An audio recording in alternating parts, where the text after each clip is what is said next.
Guys welcome to ड्यूपिक्स by Areeb Qureshi. आज हम करने वाले हैं हिंदी भाषा और संप्रेषण, जो आपका एईसी सब्जेक्ट है उसका यूनिट नंबर यानी इकाई नंबर 1, जो कि है भाषिक संप्रेषण, स्वरूप और सिद्धांत। आज हम इसके 2 पार्ट करेंगे, पार्ट 1 और पार्ट 2। तो आज हम अपनी यूनिट 1 कंप्लीट कर लेंगे। So let's start the video. Unit 1 भाषिक संप्रेषण, स्वरूप और सिद्धांत। इसका पार्ट 1 करेंगे संप्रेषण की अवधारणा, महत्व और उसकी प्रक्रिया। संप्रेषण की अवधारणा यानी संप्रेषण की डेफिनेशन। संप्रेषण क्या होता है? इंग्लिश में हम इसको बोलते हैं कम्युनिकेशन। ठीक है, संप्रेषण को हम इंग्लिश में बोलते हैं कम्युनिकेशन। ये वो प्रक्रिया है जिसके माध्यम से जानकारी, विचार, भावनाएं और विचारधाराएं, यानी कि सब चीज़ें, जानकारी, विचार, भावनाएं, विचारधाराएं एक इंसान दूसरे इंसान तक पहुँचाता है। इसी को हम कम्युनिकेशन बोलते हैं और संप्रेषण बोलते हैं।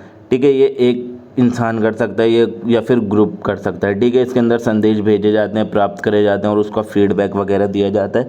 ये सब आपका कम्युनिकेशन का पार्ट है, यही उसकी डेफिनेशन है। संप्रेषण का महत्व क्या है, इंपॉर्टेंस क्या है? सबसे पहले तो जानकारी का आदान प्रदान, यानी कि इन्फॉर्मेशन का लेना और देना होता है। कोई एक इंसान दूसरे इंसान को इन्फॉर्मेशन देता है और दूसरा उसको इन्फॉर्मेशन देता है या फिर आगे बंदे को इन्फॉर्मेशन देता है। ये किस वजह से होता है? कम्युनिकेशन की वजह से। और दूसरा समस्या समाधान, यानी कि जो भी समस्याएं होती हैं वो कम्युनिकेशन के थ्रू ईजिली सॉल्व हो जाती हैं। उसके बाद आता है संबंध निर्माण, यानी कि अगर कम्युनिकेशन करेंगे, इंसान एक दूसरे से बातचीत करेगा तो उनके संबंध और ज़्यादा क्या होंगे? अच्छे होंगे, मजबूत होंगे, संबंध अच्छे से बनेंगे। ठीक है, और आएगा प्रभावी नेतृत्व, यानी नेतृत्व के लिए प्रभावी संप्रेषण आवश्यक है ताकि टीम के सदस्यों को स्पष्ट निर्देश और प्रेरणा मिल सके। यानी कि जो टीम में, ग्रुप में काम होता है उसके अंदर कम्युनिकेशन ज़रूरी है, ताकि मतलब लोगों को पता रहे आपकी टीम का कि किसको क्या काम करना और क्या काम नहीं करना। भावनात्मक संतुलन आता है। उसके बाद आपका 5वां पॉइंट, संप्रेषण हमारे भावनात्मक स्वास्थ्य के लिए भी महत्वपूर्ण है। अगर यदि एक इंसान कम्युनिकेशन नहीं करता, अपनी इन्फॉर्मेशन या फिर बातचीत नहीं करता किसी इंसान से, तो उसके लिए भावनाओं को भी, उसकी भावनाएं संतुलित नहीं रह सकती हैं। ठीक है, तो भावनाओं को संतुलन करने के लिए कम्युनिकेशन करना ज़रूरी है। ठीक है, अब आ जाता है संप्रेषण की प्रक्रिया।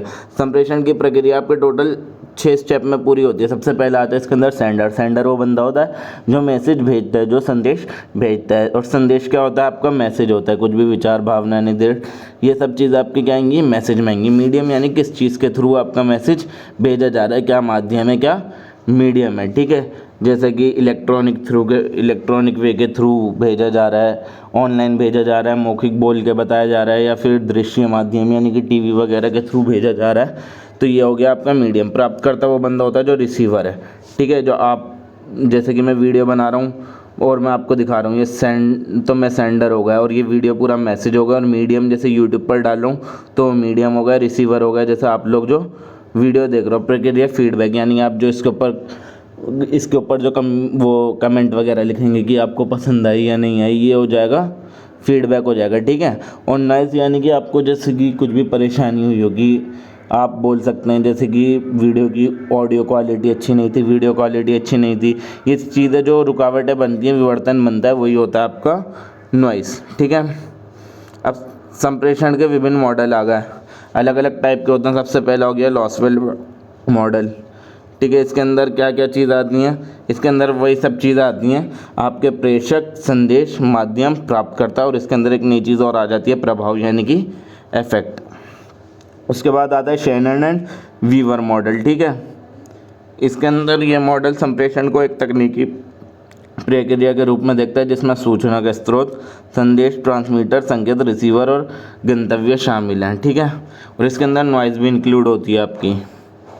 और संप्रेषण का मॉडल आता है उसके बाद स्ट्रम्स मॉडल। ठीक है, ये मॉडल संप्रेषण के एक चक्रीय प्रक्रिया के रूप में देखता है जिसमें प्रेषक और प्राप्तकर्ता दोनों संदेश भेजने और प्राप्त करने की भूमिका निभाते हैं। जैसे कि इसके अंदर दोनों ही वो भूमिका निभा रहे हैं। जैसे मैं अब वीडियो डाल रहा हूँ तो मैं आपको संदेश पहुँचा रहा हूँ और आप उसका फीडबैक दे रहे हैं, तो दोनों ही हम लोग भूमिका निभा रहे हैं, कुछ ना कुछ एक दूसरे को इन्फॉर्मेशन देकर। यही आ गया इसके बाद पॉइंट कि इसमें फीडबैक क्या होता है? बहुत महत्वपूर्ण भूमिका निभाता है। ठीक है, बार्लो का मॉडल, इसके अंदर बार्लो में क्या आता है? SMCR मॉडल बोला जाता है इसे।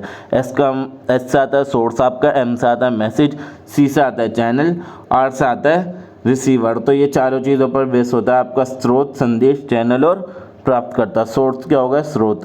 ठीक है, हिंदी में, और मैसेज को संदेश बोलेंगे, चैनल को चैनल ही बोलते हैं और रिसीवर को प्राप्तकर्ता। ठीक है। अब मैंने इसके अंदर आपके दोनों चैप्टर इंक्लूड करा दिए हैं, तो ये मिक्स हो गए हैं, पार्ट 1 और पार्ट 2, ठीक है। तो आप उसके अंदर हेडिंग देख के समझ सकते हैं कि कौन सा किसका पार्ट है। अब नॉन वर्बल कम्युनिकेशन, जो कम्युनिकेशन की जाए बिना बोले, ठीक है। आभाषिक संप्रेषण, ये वही प्रक्रिया है जिसके अंदर हम शब्दों का उपयोग नहीं करते और भावनाएं अपनी प्रेषित करते हैं, ठीक है। सबसे पहले आ गया बॉडी लैंग्वेज, ये बॉडी लैंग्वेज हो गया। उसके बाद आपका आई कांटेक्ट हो गया। तीसरा हो गया स्पर्श यानी टच, आंखों का संपर्क, शारीरिक हाव भाव और मंच और दूरी, प्रोक्सेमिक्स, और वस्त्र और उपस्थिति, और ध्वनि और प्रतीक और संकेत। ये आपके 7 पार्ट होते हैं जो कि इसके अंदर इंक्लूड होते हैं, ठीक है। तो यही था आपका यूनिट 1। अगर वीडियो पसंद आई हो तो चैनल को सब्सक्राइब कर देना और वीडियो को लाइक कर देना। ये आपका यूनिट 1 हो गया है, मैं यूनिट 2 जल्दी लाने वाला हूँ। और बस प्लीज़ मेरे चैनल को सब्सक्राइब करो और मुझे सपोर्ट करो। और अगर आपको वीडियो अच्छी लगती है ना, तो अपने अनऑफिशियल ग्रुप्स में भी आप मेरी वीडियोस को भेज सकते हैं, ताकि मुझे भी ग्रो होने में मदद मिले और आपको भी इस तरह की और वीडियोस मिल सकें। Thank you so much.